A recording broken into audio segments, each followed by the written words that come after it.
Mr. Hungerton, her father, really was the most tactless person upon earth. A fluffy, feathery, untidy cockatoo of a man. Perfectly good-natured, but absolutely centered upon his own silly self. If anything could have driven me from Gladys, it would have been the thought of such a father-in-law.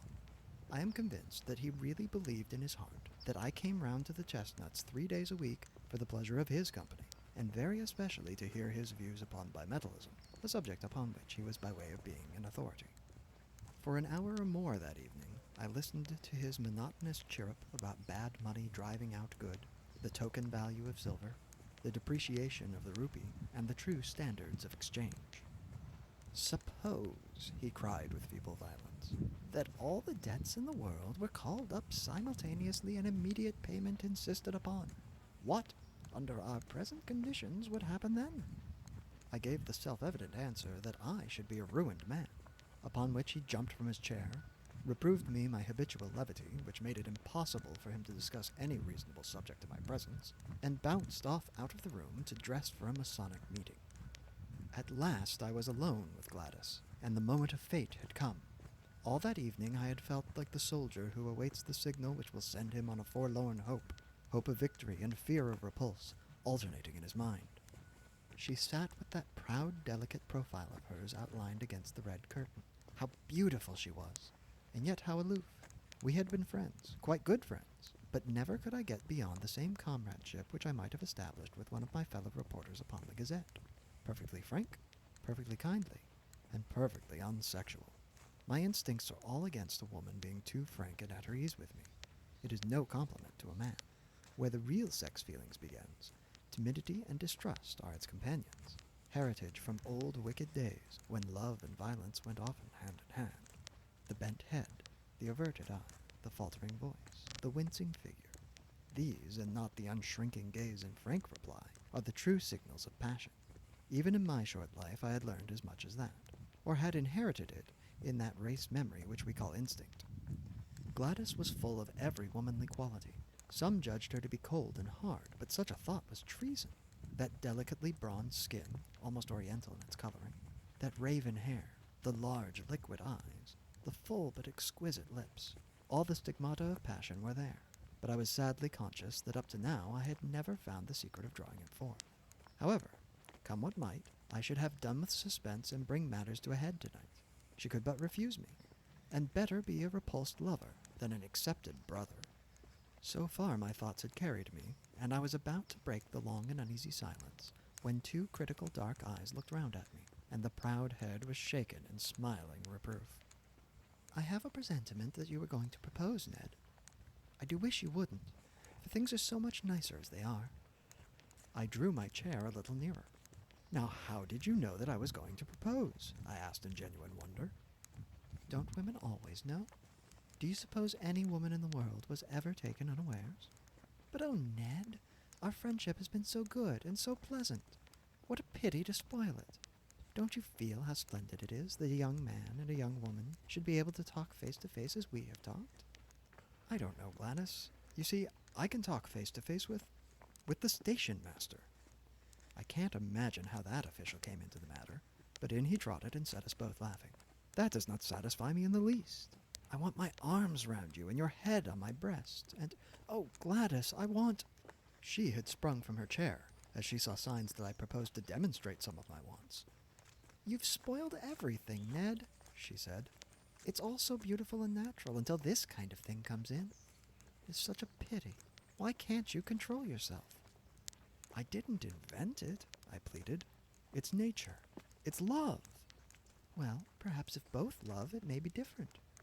I have never felt it." "But you must. You, with your beauty, with your soul. Oh, Gladys, you were made for love. You must love." "One must wait till it comes." "But why can't you love me, Gladys? Is it my appearance, or what?" She did unbend a little. She put forward a hand. Such a gracious, stooping attitude it was, and she pressed back my head. Then she looked into my upturned face with a very wistful smile. "No, it isn't that," she said at last. "You're not a conceited boy by nature, and so I can safely tell you that it is not that. It's deeper." "My character?" She nodded severely. What can I do to mend it? Do sit down and talk it over. No, really, I won't. If you'll only sit down. She looked at me with a wondering distrust, which was much more to my mind than her wholehearted confidence. How primitive and bestial it looks when you put it down in black and white. And perhaps, after all, it is only a feeling peculiar to myself. Anyhow, she sat down. Now tell me what's amiss with me. I'm in love with somebody else, said she. It was my turn to jump out of my chair. It's nobody in particular, she explained, laughing at the expression on my face. Only an ideal. I've never met the kind of man I mean. Tell me about him. What does he look like? Oh, he might look very much like you. How dear of you to say that. Well, what is it that he does that I don't do? Just say the word. Teetotal, vegetarian, aeronaut, theosophist, superman. I'll have a try at it, Gladys, if you will only give me an idea what would please you. She laughed at the elasticity of my character. Well, in the first place, I don't think my ideal would speak like that, she said. He would be a harder, sterner man, not so ready to adapt himself to a silly girl's whim. But above all, he must be a man who could do, who could act, who would look death in the face and have no fear of it, a man of great deeds and strange experiences. It is never a man that I should love, but always the glories he had won, for they would be reflected upon me. Think of Richard Burton. When I read his wife's life of him, I could so understand her love. And Lady Stanley. Did you ever read the wonderful last chapter of that book about her husband? These are the sort of men that a woman could worship with all her soul and yet be the greater, not the less, on account of her love. Honored by all the world as the inspirer of noble deeds. She looked so beautiful in her enthusiasm that I nearly brought down the whole level of the interview. I gripped myself hard and went on with the argument. We can't all be Stanleys and Burtons, said I. Besides, we don't get the chance. At least I never had the chance. If I did, I should try to take it. But chances are all around you. It is the mark of the kind of man I mean that he makes his own chances. You can't hold him back. I've never met him, and yet I seem to know him so well. There are heroisms all round us waiting to be done. It's for men to do them, and for women to reserve their love as a reward for such men. Look at that young Frenchman who went up last week in a balloon. It was blowing a gale of wind, but because he was announced to go, he insisted on starting. The wind blew him 1,500 miles in 24 hours, and he fell in the middle of Russia. That was the kind of man I mean. Think of the woman he loved, and how other women must have envied her. That's what I should like, to be envied for my man. I'd have done it to please you. But you shouldn't do it merely to please me.